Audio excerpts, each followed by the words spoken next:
स्वागत है आपका विज्ञान वृक्ष पर, जो बीएससी के स्टूडेंट्स और एस्पायरिंग स्कॉलर्स के लिए ज्ञान और सफलता का एक अनोखा साथी है। नमस्कार दोस्तों, विज्ञान वृक्ष के ऑनलाइन प्लेटफॉर्म पर आप सभी का हार्दिक स्वागत है। और एनएमआर स्पेक्ट्रोस्कोपी के अंदर हम पहुंच चुके हैं केमिकल शिफ्ट के ऊपर। हमने देखे हैं डिफरेंट टाइप के कुछ जो फैक्टर्स जो अफेक्ट करते हैं हमारी केमिकल शिफ्ट को, और सारे फैक्टर्स पढ़ने के बाद आज की क्लास में मैं आपको कुछ जनरलाइजेशंस, कुछ ऐसी चीज बताने जा रहा हूं जिनको आप एक जनरल वे में याद कर सकते हैं जब आप किसी सैंपल को डिटेक्ट करने का प्रयास करते हैं। आपको एक स्पेक्ट्रा मिलता है और आपको स्पेक्ट्रा के अंदर काफी सारे सिग्नल मिलते हैं, तो वो सिग्नल आप डिटेक्ट कर पाएंगे कि किस कंपाउंड की वजह से आ रहे हैं अगर आप इन कुछ जनरल सी चीजों को याद रखेंगे। आज की क्लास आपके लिए काफी इंपॉर्टेंट और काफी नॉर्मल सी क्लास होने वाली है।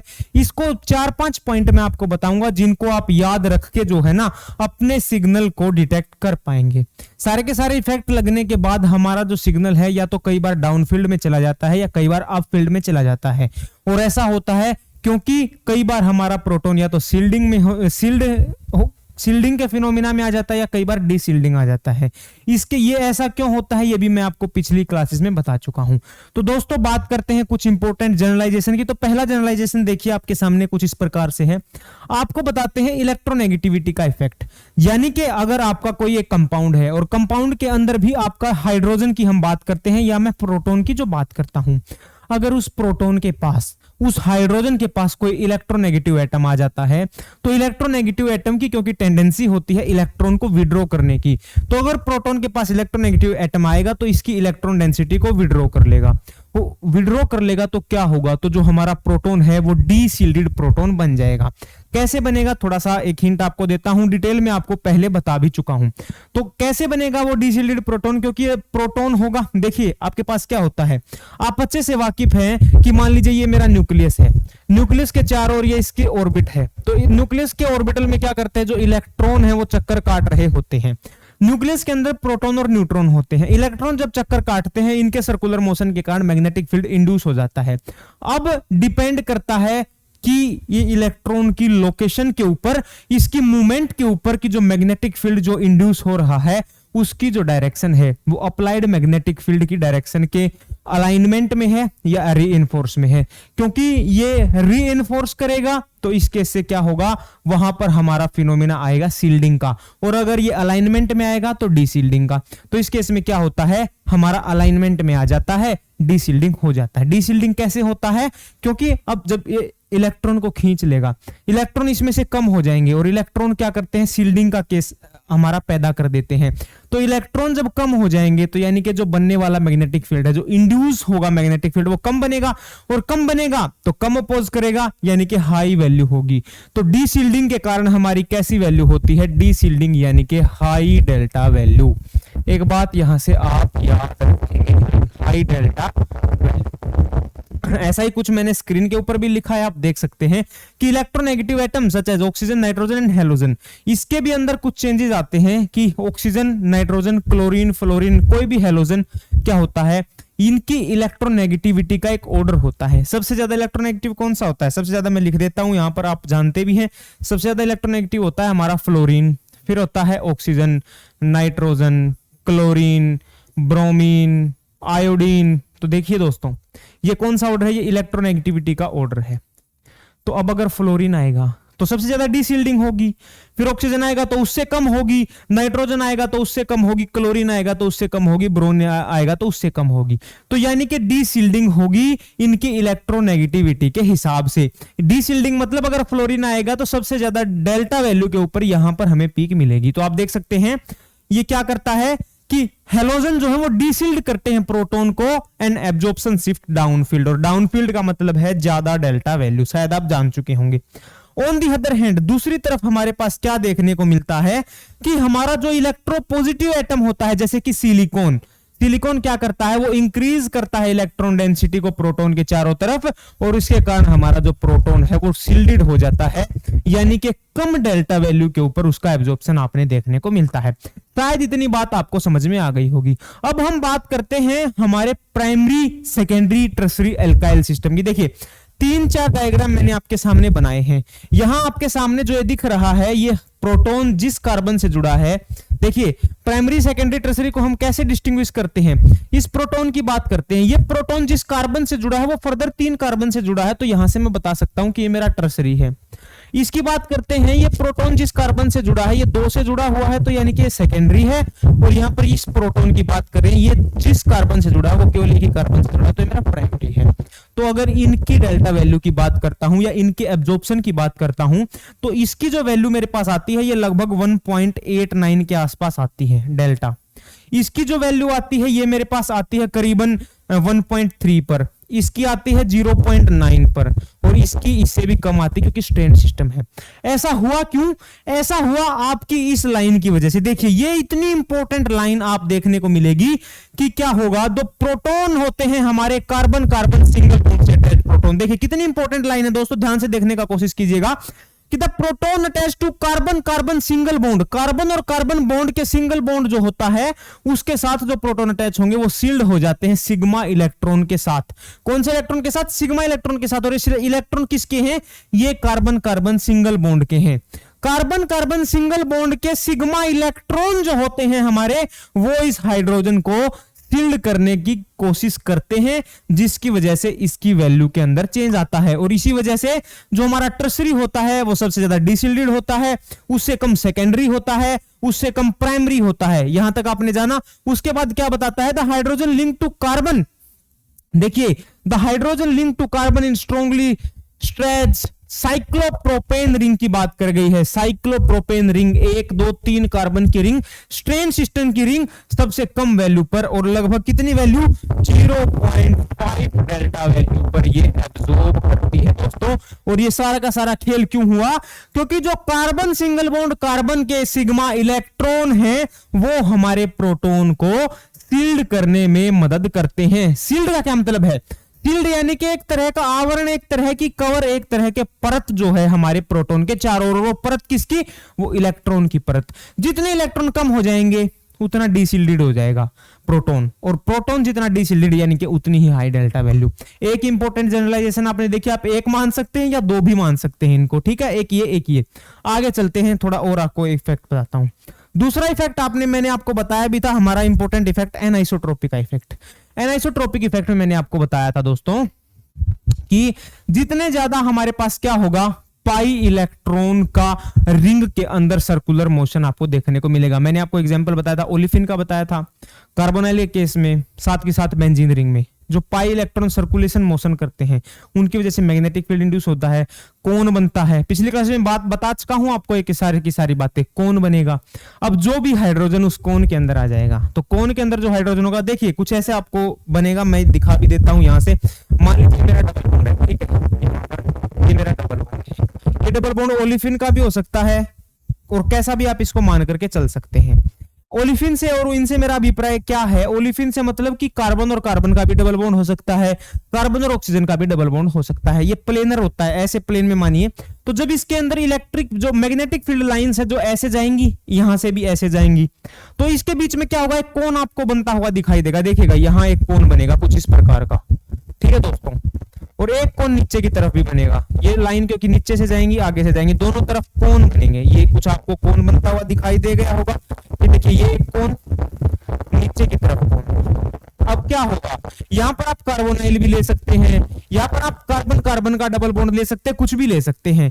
तो आप क्या देखेंगे दोस्तों कि जो भी हाइड्रोजन इस कोन के अंदर आएगा, इस कोन के अंदर जो भी हाइड्रोजन लाई करेगा वो सबसे ज्यादा सील्डेड हाइड्रोजन होगा। क्योंकि देखिए कोन के अंदर क्या होता है दोस्तों, जो कोन के अंदर जो हमारा मैग्नेटिक फील्ड होता है, उस मैग्नेटिक फील्ड की जो डायरेक्शन होती है, ये वाला देखिए, ये जो एरो आपको दिखा रही है कोन के अंदर, कोन के अंदर जो मैग्नेटिक फील्ड की डायरेक्शन है, ये डायरेक्शन अप्लाइड मैग्नेटिक फील्ड की डायरेक्शन की ऑपोजिट डायरेक्शन है। अब जो हाइड्रोजन मान लीजिए कोन के अंदर आ गया, तो उससे क्या हुआ? वहां अब जो मैग्नेटिक फील्ड इंड्यूस हो रहा है वो ऑपोजिट डायरेक्शन में है, यानी कि जिस उस हाइड्रोजन को जितना मैग्नेटिक फील्ड हमने अप्लाई करा था उतना मैग्नेटिक फील्ड फील नहीं होगा, उससे कम, कुछ कम मात्रा में मैग्नेटिक फील्ड वो फील करेगा, जिसकी वजह से वो एक कम डेल्टा वैल्यू के ऊपर ऑब्जॉर्व करेगा।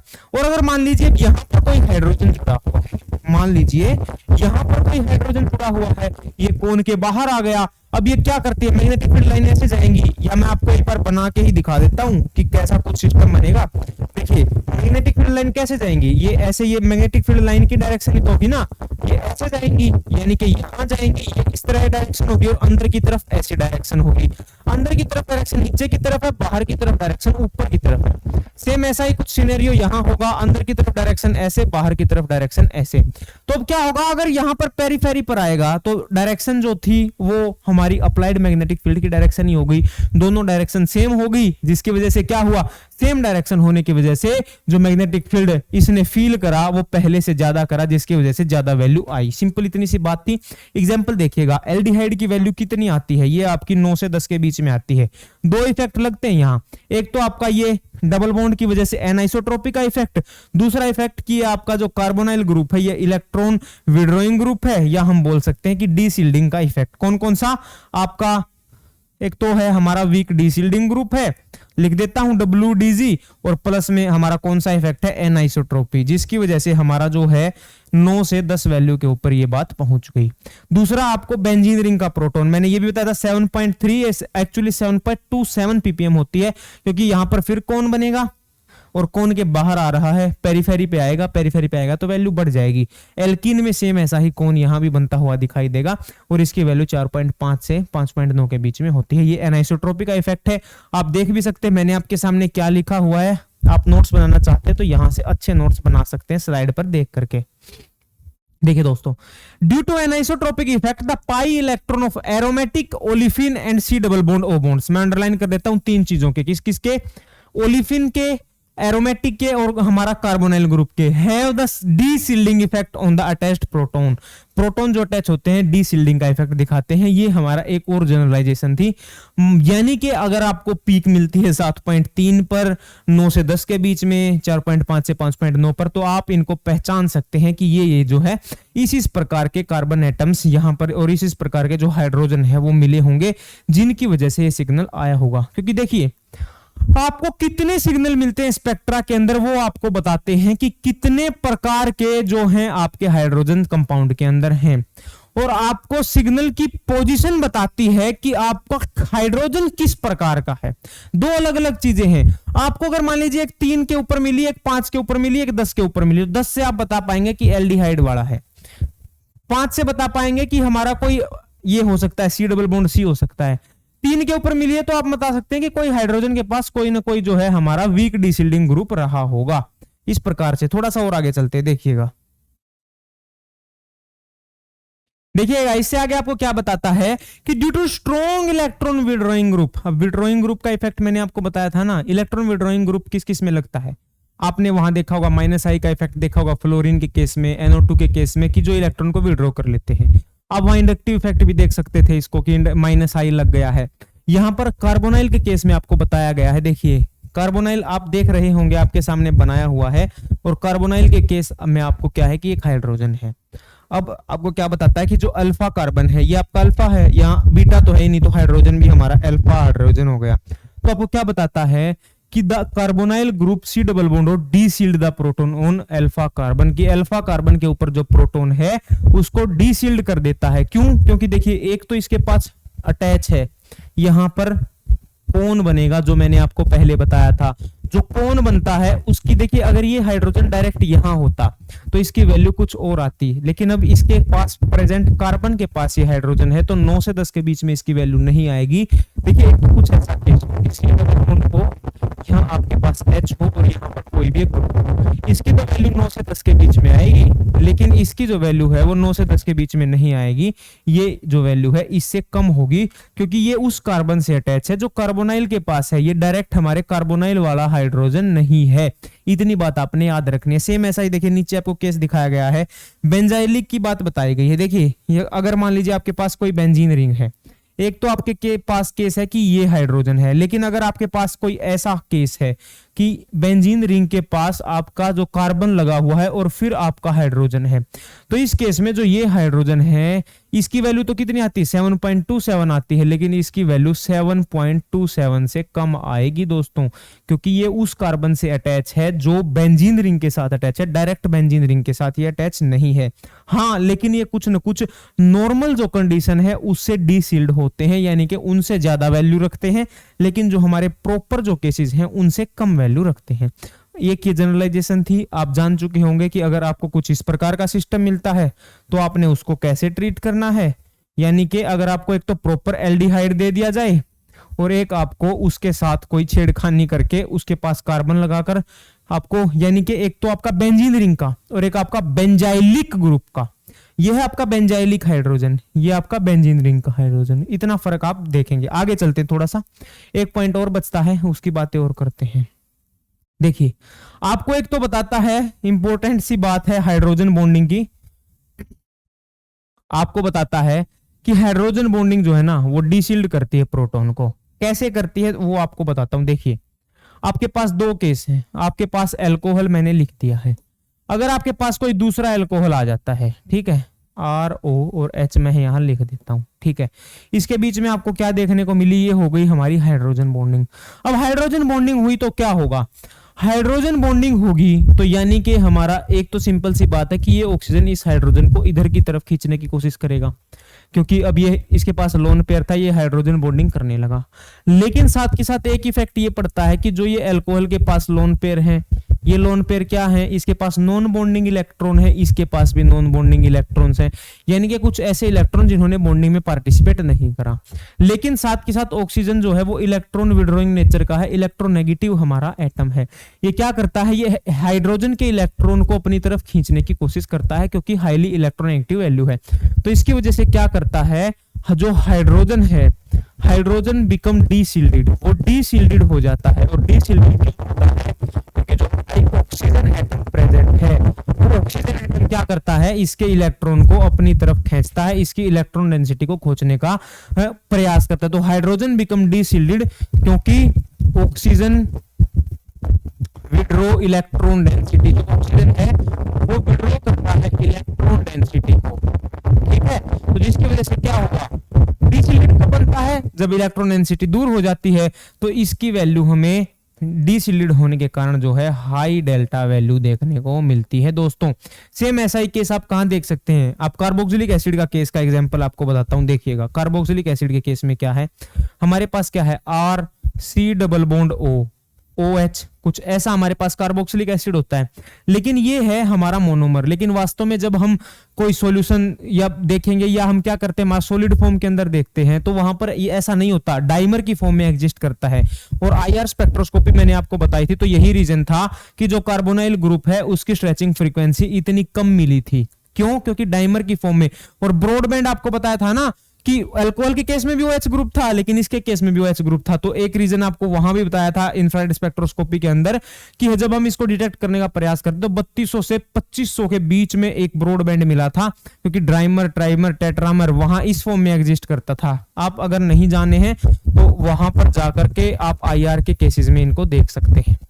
तो देखिएगा, यहां से भी क्या होता है, ये हाइड्रोजन बॉन्डिंग हो गई, नीचे भी हाइड्रोजन बॉन्डिंग। अब एक तो हुई हाइड्रोजन बॉन्डिंग, दूसरा क्या हुआ, आपके पास ये डबल बॉन्ड आ गया। डबल बॉन्ड की वजह से क्या होगा, डबल बॉन्ड की वजह से भी तो हमारा एक फिर से कोन बनेगी, कोन के बीच में जो हाइड्रोजन आएगा उसकी वैल्यू कम, बाहर आएगा तो ज्यादा।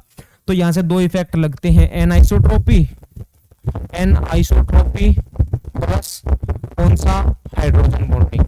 इसकी वजह से जो वैल्यू है ना 10 से 12, सबसे ज्यादा वैल्यू हमारी 10 से 12 ppm की हमारी देखने को मिलती है कार्बोक्सिलिक एसिड के केस में। देखिएगा, आपके सामने लिखा भी हुआ है कि in carboxylic acid because of resonance. हाँ, एक रेजोनेंस का पॉइंट भी आपको देखने को मिलता है। रेजोनेंस कैसे, अगर मान लीजिए यहाँ हाइड्रोजन बॉन्डिंग हो गई और ये हाइड्रोजन टूट करके इसके पास आ जाता है, तो ऑक्सीजन के पास नेगेटिव चार्ज बचेगा, तो ये नेगेटिव चार्ज यहाँ जाएगा, ये नेगेटिव चार्ज यहाँ चला जाएगा। फिर से कुछ इसी प्रकार से यहाँ पर जो हमारा C डबल बॉन्ड O और O नेगेटिव, इन तीनों के बीच में जो CO2 है यहाँ पर नेगेटिव चार्ज रेजोनेंस करता रहता है, यहाँ से ऐसे रेजोनेंस करता रहेगा, ये स्टेबलाइज हो जाता है।